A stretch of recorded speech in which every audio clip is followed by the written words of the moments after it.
àǹtí Ṣọlá pé ẹ máa dẹ̀kú ìnáwó wedding ring yìí ó pọ̀ pa ẹ máa kú ìnáwó but láàrin èmi àti ṣé láti ló ra wedding ring yẹn fún yín àbówó ara yín lè fi rà ṣé ọkọ yín tó ń fẹ̀ṣẹ̀ jẹun ṣé òun ló ra ring yẹn fún yín kó lákúrò lẹ́kọ̀ọ́ ẹ̀kọ́ kọ́la ìbámu bí láti ṣe rí tí gbogbo orí ẹ̀ gbẹ nígbà tó dọ́dọ̀ yín ṣé òun ló ra ring yẹn fún yín àǹtí mi àbẹ́yìn lẹ fowó ara yín rà ẹ̀yìn lẹ fowó ara yín fọ́kọ ẹ̀yin lẹ ṣe wedding fúnra yín láì ṣe Indian woman ọkùnrin kẹrù wà bá yín nulẹ̀ Ọlọ́run ẹ̀yin ló fowó ara yín ra ring ẹ̀yin lẹ sanwó orí bọ̀bọ̀ yẹn ẹ̀yin àǹtí Lizzy ẹ má fi ìyẹn kọ́ náà fi ń ṣe náà tó wáyé pé wọ́n fẹ́ legally láti ló máa ra ring ò ní gbé nǹkan tó gbé sọ́wọ́ yẹn tó mọ̀ pé láti gan ò lè afford ẹ̀ so kì í ṣọkùnrin ló rà fún ẹ tiwa lè máa ń tó yẹn àǹtí Ṣọlá pé ẹ má fi ṣàkóso àgbógbó wa náà fún bọ́ tiwa wọ́n fún wa ni àwọn òfowó tó ríǹgì jọ síra bẹ́ẹ̀ ni àfowó ìwà ṣe wedding wọ́n sanwó orí tiwa ó pé ni wọ́n sọ dáórì wa dáadáa ni àwọn ò lọ jí ọkọ lọ́kọ káwá force into marriage àwọn ò ṣe bẹ́ẹ̀ nananana ó lè má tó yẹn o bọ́ owó wa kọ́ la fi ra ríǹgì ẹ̀yin lẹ ra ríǹgì síra yín lọ́wọ́ ẹ̀yin lẹ tó ra ríǹgì sọ́wọ́ láti gan níbi tó dé kí lẹ wá fi ń ṣàkọ kí lẹ wá ń pọ́nlé ẹ wo that's that for that irú ẹ̀yin kọ́ lẹ máa fi marriage ṣàkọ sí wa torí ẹ̀yin ò tiẹ̀ ní àyọ́nú marriage tẹ́ wà yes the way you do on social media is so obvious that marriage yẹn ó kan bóbó ṣe mọ̀sán tó bá kan tí ò kì í dùn rárá yẹn bí marriage àti Ṣọlá pé ṣe rí nìyẹn but moving on ẹ ti ẹ̀ gbọ́ náà ẹni Monica tó ń sọ lórí YouTube yẹn ló ti wọ ṣé 15 million within 4 days ẹ wá fi ń compare ìtọ́nà bàrízo àǹtí Lizzy ọlọ́run ẹ̀fọ́ ni ṣe rí YouTube nìyẹn àwa la ṣe bí YouTube láwà yìí àwa la mọ nǹkan tó ń ràn YouTube ẹ má fi kú oorun ẹ má ṣe kí ni ẹ má fi kú 300 million people ló jáde wá wo fídíò Queen Mother 300 and counting ó ti fẹ́ wọ 400 million sí ẹ wá fi ń wé 4 million YouTube èlò ní YouTube gan san per 1000 view àti Ṣọlá pé ẹ má fi kú wórun ẹ má tẹ̀ mú lọ síbẹ̀ yẹn cinema movie kì í ṣẹgbẹ́ YouTube movie cinema movie kò ṣeé fowó rà wọn kì í fowó báyẹ̀ people leave their work leave their house get dressed spend their money to go and watch movie in the cinema. It's not this one that YouTube you can just buy views and put it there. We they run this place. YouTube ò kí ń wérò èèyàn ní YouTube ló máa ń wò RPM náà fi ń jówó lórí YouTube. Èèyàn míì lè ní 1 million views kó jẹ́ pé ìwọ tó ní 100 views ó powó jù lọ bẹ́ẹ̀ ni lórí fídíò yẹn.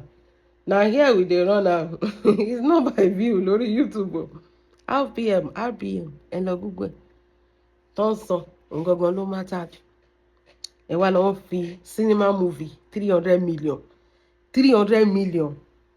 ló fi ń wé fídíò 4 million 15 million lórí YouTube come on now Ṣọlá pé even for you that is low. Okay ká tẹ̀ wá dá gbogbo yẹn lẹ̀ ká sọ pé òkè o nǹkan tó ń sọ òótọ́ ni. Ọmọ tó wà lábẹ́ ẹ̀ yẹn kí lorúkọ ẹ̀ náà dàrẹ́lì ọ̀yìn dàrẹ́lì ṣe bó ṣe fídíò kan tí ò tí ju 300,000 ó mà ti jọ ọdún kan lọ sí. Dàrẹ́lì ọ̀dà yìí dàrẹ́lì ṣe bó ṣe fídíò kan tí ò ju 300,000 àti Ṣọlá gbé ṣe bí wọ́n o tún fíṣọ̀nù fídíò yẹn still gan-an ó sì rárẹ̀ èdè kò dẹ̀ ju 300,000. You are not the one to talk because even you yourself you just know that you want to throw ni you know by kini come on now by metrics you know that tiẹ̀ tó bẹ́ẹ̀ Queen Mother náà sọ lọ́wọ́lọ́wọ́ má ti ké fíìmù tó ṣe máa wọ 1 billion má ti sunkún ọjọ́ ẹkún ẹ̀ ò tí ì dé one compare YouTube tó jẹ́ pé àwọn èèyàn lè kọ́kọ́ lọ ra views iná bíbá and YouTube dẹ̀ rèé èlò náà ń san lórí YouTube ìgbà tó kì í ṣe iShow Speed àbí Mr Beast I don't understand it's so funny to me. Ṣó wà lára the biggest platform tó make 100 million views 1 billion views àbí kíní kèbí fíìmù YouTube ni Ọlọ́run ẹ máa fọ ní lórí social media. Well, no, let me just tell you something. It's just because you are trolling Iyabo. You just want to troll Iyabo. But sórí figure owó tá a fojú rí ó yàtọ̀ sí owó tá a fojú rí o. Àwa là ń ràn YouTube àmọ́ bó ṣe ń lọ. Àwọn tó gbé fídíò wọn kúrò YouTube tán rí pé kò sí nǹkan kan bẹ́ẹ̀ tán gbé wọ sinimá ọdẹ ló pè wọ́n. Yàtọ̀ sí Return of Arinzo ẹ fún lóye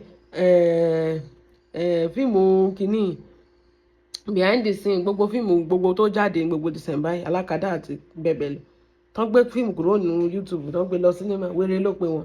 Ìwọ ṣe sinimá movie rè Ṣọlá pé ṣé o ṣe sinimá movie rè ìbéèrè ò ṣáà fàjà. Have you done a cinema movie before? Owó báwọn èèyàn ṣe náwó kó dẹ̀ wá wo turning point. Oye tó máa rí inú cinema movie kan èèyàn tó wà ní YouTube ó máa lo bí i 50 years kó tó rọrùn yẹn pa. Bẹ́ẹ̀ ni YouTube no be YouTube we dey YouTube má yí lórí gan. Bẹ́ẹ̀ lọ́wọ́ Aliu 300,000 view tó níyàn èlò ló pa èlò ló fi pa one galavan pẹ̀lú 50 million. Even look at the figure. One is cinema, one is YouTube. 300 million àti 15 million. O rí bí fíìmù Ìyàbọ̀ bó ṣe ń gba the highest kìíní kan for weekend, the highest kìíní kan for 2 consecutive weekend, the highest kìíní kan for ṣe kìíní kan. O rí bó ṣe Ṣọlá pé you cannot throw. O mọ bó ṣe ń throw. Ó tún tú àṣeyà rẹ̀ ó fi rẹ̀ ṣẹ̀ sí ni na. That is not a troll. That is like you are praising Iyabo. If it easy, make we run down. Ṣé bọ́ọ̀ ni àríjà àti sọ fún ẹ? Ṣé tó bá yẹ pé ó easy, ìwọ náà gbé kan jáde. Kì í ṣe pé ká máa kò fún Tinubu. Ìwọ gbé kan jáde inú sinimá. If it easy, make you run am. You to run am. Try ẹyọ kan ṣe bó ní Aliu síbẹ̀, Àríkẹ́dẹ̀ wà ń bẹ̀ gbogbo wọn láti ṣe fíìmù wà dẹ́ fi gbọ́dá láti sí. Kò kú níṣẹ́ tó ń ṣe. Pack your people. Àwọn ọmọ bọ̀dá láti tó ti bí káàkiri àwọn àlè tó bí kiri yẹn pack them there. If it easy, make you to run am, make you see wetin people dey do by the end of the day. Ní talent now. Bẹ́ẹ̀ ni. Ṣé o mọ̀ pé tó bá ní talent ọ̀tọ̀ ni pé kó máa pariwo nu fíìmù. Mo ti wo àwọn fíìmù ẹ̀ dáadáa náà. You don't have talent. Àti ẹ̀ ti pọ̀ jù náà. Ní talent, funny, ní action lára. Owó lọ́kàn torí pé o ti lówó lọ́wọ́ ìwọ náà fẹ́ lórúkọ torí ẹ̀ lè ṣe wọnú Nollywood now. You don't have passion for it. You don't have the charisma. Ní action. Naturally, funny. You are just a normal person. Kan kọ́ fi sísìn ó yá ṣe báyìí gbáyàn létí ó ti tán. Àjẹ́bẹ́ tó wáyé pé action pọ̀ ni. Orúkọ ẹ̀ náà máa dá o. Kò tiẹ̀ kúrò nínú fíìmù gan wọ́n sì máa dárúkọ ẹ pé ẹni ń ṣe fíìmù. Ó rí pé gbà tó lọ kò sẹ́nibọ̀dì gan tó fìlì ẹ̀ pé ó ti kúrò mẹ́. Nobody misses you. Ṣé ló dàbẹ́ ni pé o sì ń bẹ́ gan tẹ́lẹ̀? Bẹ́ẹ̀ ni ayé ò ṣòfò ń bẹ ẹsẹ̀kẹsẹ̀ you are replaceable not to replace ẹ pé wọ́n ti ẹ̀ mọ̀ bí o kúrò mẹ́. That is it. So to you now you are trolling Iyabo nìyẹn. You are using 300 million plus ní cinema movie all over Nigeria, in UK, now in Canada to troll Queen Mother. Nǹkan ti ṣe ẹ́ o. 300 million. Ṣọlá pé if you easy, people of 300 million took their money and went to cinema to go and watch a movie. And you're comparing that to a YouTube movie of 50 million that can be bought. Can cinema be bought? Ṣé cinema wọ́n lè rà pa? Ṣebí you saw the people, you saw the premiere, you saw everything. Orero now. Ṣọlá pé orero now. Ẹ̀rù gan bá ẹ pé mọ̀ pé ọmọbìnrin yẹn ó choke bẹ́yẹn. Sorry. Challenge ẹ̀sìn. Sorry kò tiẹ̀ nídìí pé ká máa lọ ká máa bọ̀ mọ́. Sorry Aliu tó wà lọ́dọ̀ ẹ̀yìn. Tí ẹ gbóhùn sí 1 million. Tí ẹ gbóhùn sí 1 million. Ìwọ́n celebrate èèyàn tí ó mọ̀ ẹ́. Ìyẹn Monica. Aliu tó wà lọ́ndà kí ló dé tí ògo Aliu? Kí ló dé tó jẹ́ ògo ẹ̀ kú kó tó bẹ̀rẹ̀ ni? Pẹ̀lú kó tún fi ẹ́ sínú movie wo lè wọ́n 500,000. And you are praising somebody else that doesn't know that you exist or not. At least àtàrà ẹ ló yẹ ká ti kọ́kọ́ mọ̀ pé ògo ṣì wà lára ẹ, ògo ti tán lára ẹ náà. Wo kárí àwọn ọmọ yẹn bó ṣe bàjẹ́, dead on arrival ni. Dead on arrival ni kárí Aliu. Ògo ti bàjẹ́ ọmọ lára lọ́jọ́ tó ti fi ẹ́ sínú fíìmù. at the end of the day máa wọ 300,000 bí ẹ ṣe máa wọ 300,000 sí, and you are celebrating somebody that does not know you, bóyá o kú bóyá o yẹ, and Aliu tó wà lọ́ndà ẹ̀ òun ò rí jájẹ. Make it make sense. Make it make sense, Ṣọlápé. Ara ẹni só ti ń rùn, ṣó òun fi rẹ̀ ẹ̀ṣẹ̀ sí ni? And to you are trolling Iyabo that is over 300 million, almost 400 million. And Aliu that is under you lè wọ 1 million. Ayé ẹ̀yin méjèèjì ti bàjẹ́ o. Àtàrà Aliu ló yẹ ká ti mọ̀ pé okay o. You know what you are. Ṣé òun troll Aliu ní báyìí àbí kí ni? Because o tún mórúkọ ẹ̀ síbẹ̀, fíìmù tí ó ta táwọn èèyàn ò wò. Àwọn tó tún wo gan sọ pé kò dùn, the review is terrible. Bẹ́ẹ̀ ni, fíìmù t'Aliu ṣe, the review is terrible. Àwọn tó wò sọ pé kí lélẹ̀. The only ṣe kíní part ń bẹ́ẹ̀ ibi tán ti rí ẹ tó fọ́ létí.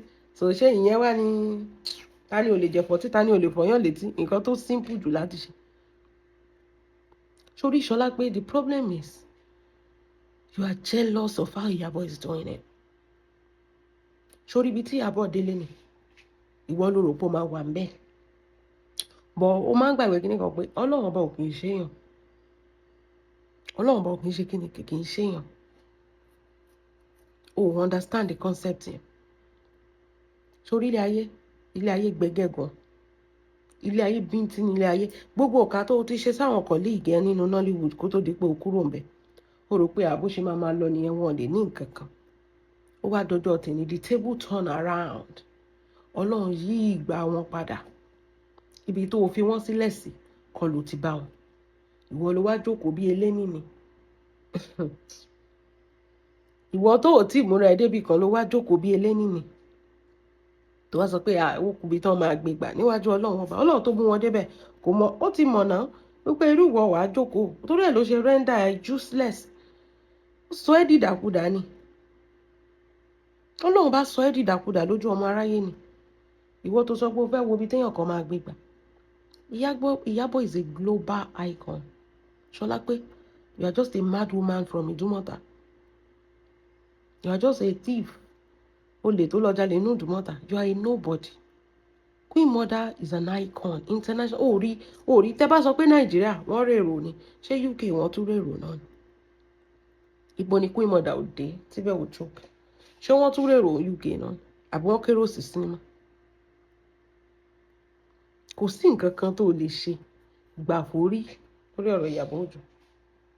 Gbà fẹ́lẹ́ dá ẹ̀. Gbà forí kó lè ràn náà lọ. Èèyàn tó bá ti jùyàn lọ, ó ti jùyàn lọ nìyẹn. Kìdẹ́ ń ṣe pé sórí Ìyábọ̀ bó ṣe wà yẹn, ọkàn ẹ̀ ló nǹkan tí ò yé ẹ nìyẹn. Ọkàn ẹ̀ ló ń tẹ̀lé. Kò dúró síbì kan ló ń ṣọ́yàn kiri pé ó kú bí tó fẹ́ gbégbà. She follow her mind.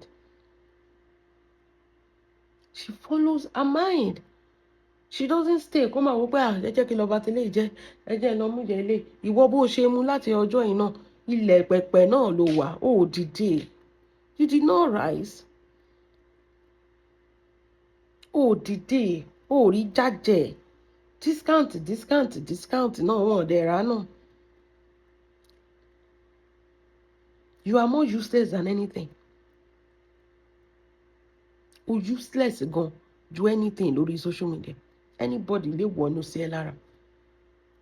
Because Ọlọ́run ti render ẹ irrelevant. Iṣẹ́ ti dìṣẹ́.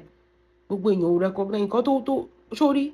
Wọ́n tó bá wówó lọ tó bá pàdé yìí lọ́nà kó ra padà sẹ́yìn. Aṣọ yìí ti fà ya mọ́ ẹ lára kì í ṣe pé kíní. Táwọn èèyàn bá rí ẹ báyìí, wọ́n wẹ̀ láwo sùkún ni pé tó bá rí comment section everywhere tẹ́ bá dé tẹ́ bá ń wo comment section Lizzy. Nǹkan táwọn èèyàn ń sọ. Wọ́n sọ pé àwọn warriors tó yẹ pé 2K náà fi ń comment tó máa lọ ṣàwọn jọ. Tó máa ṣàwọn warriors ní WhatsApp group. Tó bá ní kó máa comment ó máa fún wọn 2,000. You're talking about other platform. Ẹ máa rí. Kẹ́ni ẹ má tẹ̀ ṣe fracas. Ẹ máa rí bó ṣe máa kó bo Lizzy pé ayé obìnrin má ti bàjẹ́. Ó sọ̀rọ̀ ẹ di kíni? Ajá àgbòrò.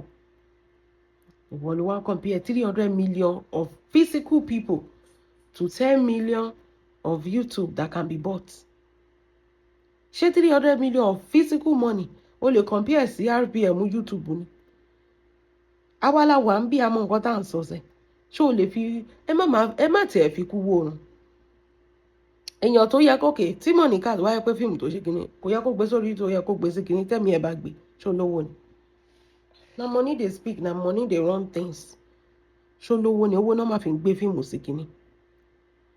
tó bá mọ̀ pé fíìmù yẹn ṣe kinní gan sínímà ló yẹ kó gbé sí, ibẹ̀ lẹ́tí máa wá mọ̀ bóyá ibẹ̀ lẹ́tí máa wá mọ̀ ìwọ tó wọ sínímà rí YouTube gan tó wọ Ṣọlá pé pẹ̀lú Àlìú ẹ fìdí rẹmi ń bẹ̀ ni. ẹ̀yin tójú ń tì, ẹ̀yin tẹ́ ẹ̀ ń lo YouTube ń gan fara yẹn ẹ̀ ní view ẹ̀ ní 1 million tẹ́ ẹ̀ ń gbé fíìmù síbẹ̀ ẹ wá lọ ń drag èèyàn tó ti ní over 300 million views ní sinimá. ẹ kàn fira yín ṣẹ̀sìn wẹ́nà ẹ ṣẹ̀ máa ṣẹ̀sìn náà so bí sọ́ọ̀nì mú yín lẹ̀sìn yẹn so ìwọ má worry wo keep dragging Queen Mother ó máa máa lògùn ẹ ó máa máa fi ṣe rere ìwọ máa máa ṣe 1000% discount ó dẹ̀ nílé yín ọ̀rọ̀ ọjà.